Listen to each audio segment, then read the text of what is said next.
Welcome to Caveman Capital, where ancient logic solves modern finance. I am Ogg, your guide to survival in the wild world of money. Today we have a story that would make even a mature saber-toothed tiger nervous. It is the secret of the ghost caveman, the one who looks completely broke on the outside, but secretly holds the biggest stack of shiny stones in the entire valley. Let's dive into the mud. For I live in a cold, dark cave far from the sunny cliffs. My cave is damp, and the air is thick with the smell of mold. I share it with two wild roommates who drink from the river all day and night. They bring home strange creatures like 6 feral saber-toothed cats which chew on my winter boots and sometimes even my favorite loincloth. But I pay almost no rocks to live here. My friends, on the other hand, live in fancy, renovated caves with warm fires and soft animal skins. They drive financed wooden carts with shiny wheels and colorful feathers. And they even have premium mammoth leather loincloths that cost a small fortune. They waste huge rock fortunes on overpriced fermented berry bottles at the Cave Club and on gold-plated clubs that are more for show than for actual hunting. Everyone thinks I am dirt poor, but they are wrong. My friends think I'm crazy for living in this damp cave, but they don't know the secret of the ghost caveman. I have a big stack of shiny stones, hidden away where no one can find them. My friends are jealous but they don't understand. They think that having many rocks is the key to happiness. But I know the truth. True survival means having control over your time and your rocks. It means being able to live life on your own terms, without the burden of debt or lifestyle inflation. But, my friends, I didn't always live like this. I had a hard life, a life of struggle and pain. When I was just a young caveman, my mother pushed me out of the cave. I was all alone, with no food, no shelter, and no one to protect me. I had to fight for every rock, every piece of food. I was so hungry, I ate trash and cheap raw lizards. My stomach was always sick, and I was weak. I thought I would never survive, but I did. I remember the nights, the cold, dark nights. I would shiver with fear and with cold. I had to sleep on the freezing cold mud floor, with no fire to warm me up. I had to listen to the sounds of the jungle and wonder if I would make it through the night. But I found a way to survive. I found a way to make rocks, to make food. And I found a way to protect myself, to defend myself. I learned to be strong, to be fierce. I learned to be a warrior, a minimalist warrior. My friends, I know what it's like to be trapped. I know what it's like to feel like you have no way out. But I also know what it's like to be free. To be free from the burden of debt, from the weight of lifestyle inflation. To be free to make my own choices, to live my own life. I know what it's like to have to choose between eating a decent meal or paying for a fancy cave renovation. I know what it's like to have to walk for miles just to find a decent spot to hunt for food. But I also know what it's like to have a stash of shiny stones hidden away just in case. But, my friends, let me tell you a secret, for I am not poor. I am rich, very rich. I have a big stack of shiny stones hidden away where no one can find them. I have 50,000 pristine shiny stones in my savings cave, plus 20,000 stones from my old age retirement pool. All in just 3 years, while making a modest income.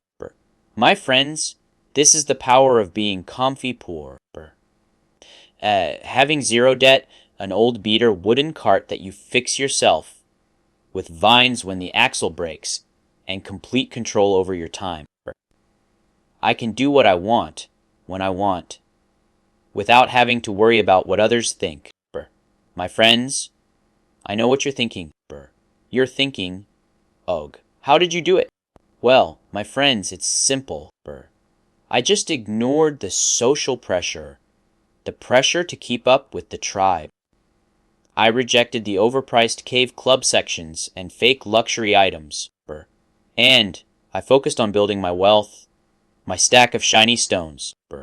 I learned to say no to things that didn't align with my values, like buying a fancy new loincloth just to impress the other cavemen. I learned to say yes to things that would bring me long-term value, like investing in a good hunting spear or a water-resistant cave. So my friends, here's the 3-step action plan. Step 1, kill the ego loincloth. Let the tribe think you are flat broke. Reject the overpriced cave club sections and fake luxury items. Don't worry about what others think. Worry about your own financial freedom. It's hard, I know, but trust me, it's worth it. When your friends laugh at your broken wooden cart, just smile and say, it's all part of the plan. Remember, my friends, it's not about keeping up with the tribe. It's about keeping up with your own values. For example, I know a caveman who spent all his shiny stones on a fancy new kloblaw, just to impress the other cavemen. But he had to take out a loan to pay for it, and now he's struggling to make ends meet. Don't be like him, be like me. Focus on building your wealth, not on impressing others.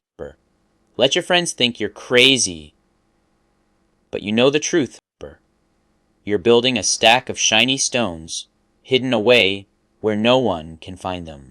Step 2, build the 6-month meat buffer. Store enough dried mammoth meat so that even if the hunting grounds close down, your survival is completely guaranteed. This is not just about having an emergency fund. It's about having a sense of security. It's about knowing that you can take care of yourself no matter what happens. So calculate your expenses and make sure you have enough dried meat to last you at least 6 months. It's not easy, I know, but trust me, it's worth it. When the hunting grounds are closed and your friends are struggling to find food, you'll be sitting pretty with your stash of dried mammoth meat. To calculate your 6-month meat buffer, you need to think about your monthly expenses. How much dried meat do you need to survive for a month? How much do you need to save each month to reach your goal? It's not rocket science, my friends, but it does take some discipline. You need to be willing to make sacrifices now so that you can have a better future. So, start by tracking your expenses and see where you can cut back. Do you really need that fancy new loincloth, or can you make do with what you have? Remember, my friends, it's not about depriving yourself. It's about being smart with your resources. Step 3, stack in the shadow brokerage. Quietly put your extra shiny rocks into wealth, generating trees and land, instead of letting them sit dead in a damp checking hole. This is not just about investing. It's about building wealth. It's about creating a system that generates income without you having to lift a finger. So look for opportunities to invest in wealth-generating assets like trees that produce fruit or land that can be used for hunting. It's not easy, I know, but trust me, it's worth it. When your friends are struggling to make ends meet, you'll be sitting pretty with your wealth generating assets producing income for you. For example, I know a caveman who invested in a tree that produces berries. He gets a steady stream of income from the berries without having to do anything. He can use that income to invest in other wealth generating assets or to enjoy his life. That's the power of stacking in the shadow brokerage. My friends, it's not just about making money. It's about creating a life of freedom and abundance. My friends, it's not easy. It takes discipline. It takes patience. But, my friends, it's worth it. To be free, to be rich, to be a ghost caveman. To have control over your time and your rocks. To be able to live life on your own terms. So, don't wait any longer. Start building your wealth today. Start killing your ego loincloth, building your 6-month meat buffer, and stacking in the shadow brokerage. You won't regret it, my friends. Wait, before we continue, listen close. Ogg is just a simple caveman with a club, not a tribal financial chief. This is for entertainment and mind sharpening, not official advice.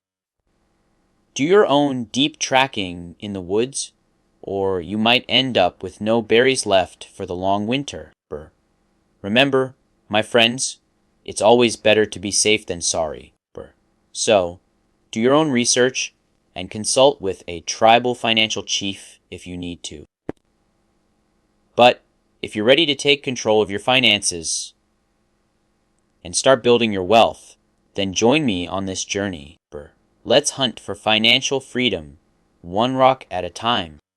Go protect your stack!